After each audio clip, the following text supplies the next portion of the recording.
We're at the Nixon Library in Yorba Linda on the 40th anniversary of the first Earth Day, April 22nd, 2010 in this case. One of our panelists is Chris DeMuth, who was the an aide. Staff assistant to the president. Staff assistant to the president at the tender age of 22 in the Nixon White House. One of the things you talked about was the state of the art of environment in the 1960s, how bad it was. And I thought you made an interesting comment that anyone under 50 can't really remember what it was like. How bad was it? In Washington, D.C., we have no industry. It's not Gary, Indiana. It's not Pittsburgh. And the summer I started working on these things for the president of 1969, there was a thick yellow-brown haze over the city most days in the summer. It's a very hot, lowland city, but just the air conditions and all of those cars. Today, there are probably 4 or 5 times as many cars in Washington, D.C. And it's still pretty hot and sticky in the summer, but there's no air pollution.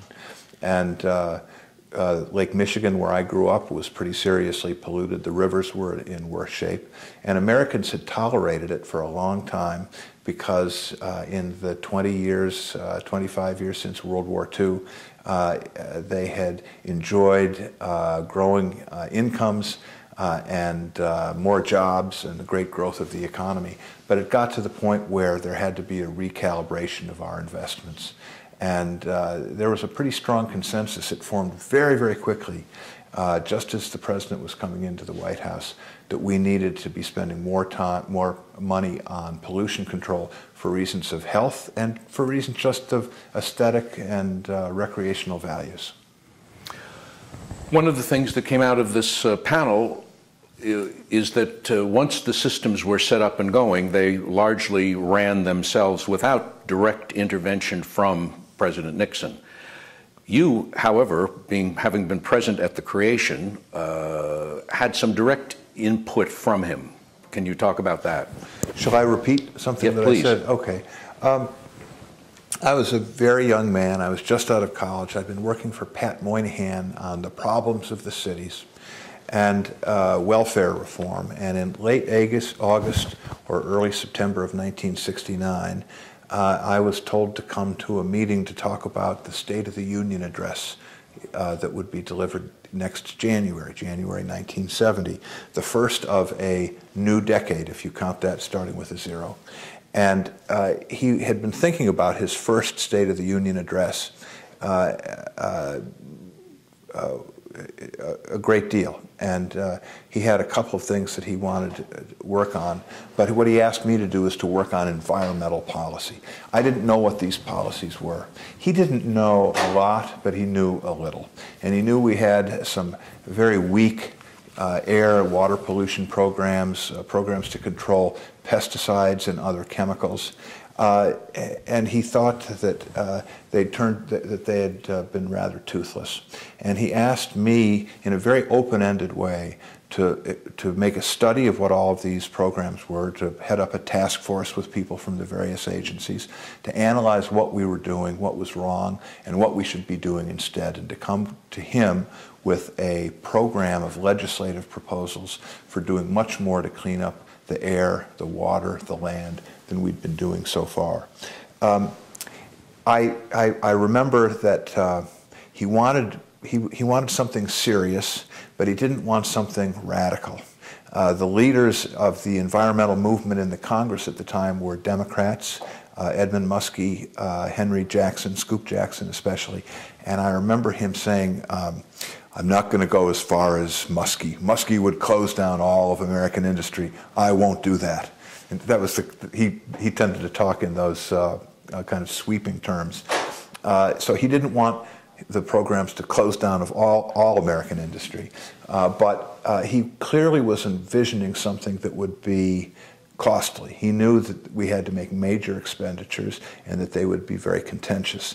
And the reason I knew that right at that meeting is that he instructed me to have people from the Interior Department and the Department of Health, Education and Welfare and the Agriculture Department, but he instructed me to keep the Commerce Department out of it.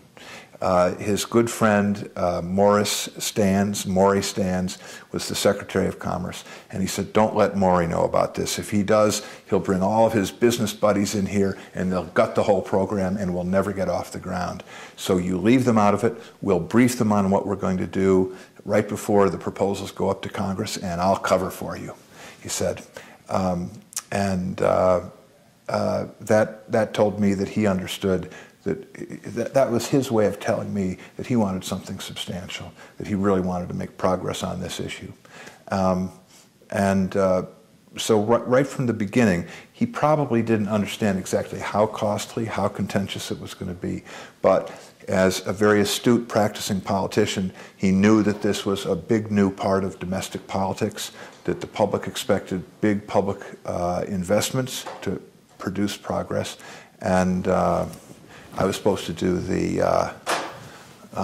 just the kind of low-level work of investigating the programs and coming up with suggestions for something else.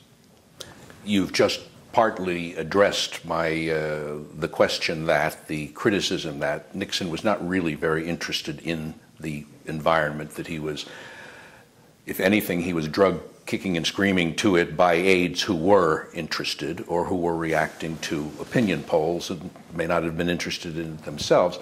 And so therefore there's the question of how much credit he deserves. That's part of the ongoing controversy. Do you have an opinion on that? Well, first, I think he was not himself an environmentalist. He was not an angler. He was not a hunter. He was not a hiker. I can remember from his presidency a couple of pictures of him walking on the beach at San Clemente in a full business suit, his tie pulled all the way up, and big wingtip black shoes. Not exactly the picture of an environmentalist, but he did have some care about parks. You know, he grew up in what was at the time a rural agricultural area. He liked the open spaces, and he cared a lot about parks. He would really get engaged in those issues. On the other environmental issues, I think that he was acting as a politician. I don't think he was dragged into them. I think he understood this, and later in his administration, 71, 72, 73, I can see in the documents that people like John Ehrlichman and John Whitaker, Russell Train, are urging him to take these issues seriously. In part, I think he got a little disillusioned because maybe some critics of the administration were using environmental issues against him. In part, he was preoccupied with Vietnam, with major foreign policy issues which engaged him much more thoroughly. So I think there may have been some reluctance later on, but the important thing to understand is that is after he got the programs launched. It was in 70 and 71 that he advocated these programs. We had the first Clean Air and Clean Water Acts, serious statutes that we'd ever had before. He created EPA. He got Bill Ruckelshaus working on it, so I think that he was not reluctant about getting it going. Afterwards, in some of the controversies, I'm sure I'm sure at some point he thought, "Oh my God, what have I done?" Looking back from today, and may I also say, when we look at the records, when you come years later and you have things that are down on paper, and you see a memo this and the president saying that, it's important to remember that at the level of the Oval Office, all the issues are hard. If they're easy issues, they don't belong there. And the president and his top staff are essentially always arguing. I mean, they're always going back and forth.